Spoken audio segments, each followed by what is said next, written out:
大家最近睇過唔少嘅新聞，一定咧見到鋪天蓋地咧係講緊 AI 嘅消息。一邊咧黃仁勳講 AI 工廠時代咧會維持幾十年，一邊咧又有大行警告而家咧 AI 出現超級泡沫，隨時咧會調整大下跌。好多打工仔咧創業者即刻心都驚埋，驚自己咧踩錯節奏啦，揀錯方向。咁其實咧睇完呢4個心法咧，你就會識得點樣喺亂事裏面咧守住自己嘅節奏。第一，遇到事情先停一停，唔好俾情緒幫你做決定。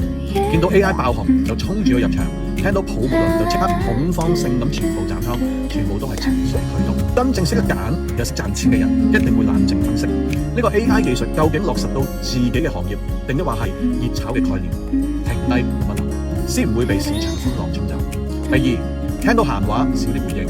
而家網上面咧好多人亂講，話傳統行業遲早被 AI 淘汰，而家入局 AI 太遲，好多嘅閒言閒語。其實真正決定你嘅命運咧，係從來唔係人哋講乜嘢，而係你自己實際做咗啲乜嘢。用 AI 優化工作嘅流程，學一門 AI 實用嘅技能，行動永遠比閒話有力，唔需要逐句反駁。第三，攰嘅時候多啲休息，唔好將一時嘅崩潰就當成人生嘅失敗。好多人追 AI 嘅熱潮追到捱夜，精神透支，見到大模型價格波動就覺得全盤咧係輸咗。市場本嚟就係有漲有跌，感覺咧撐唔住就停一停，充充電。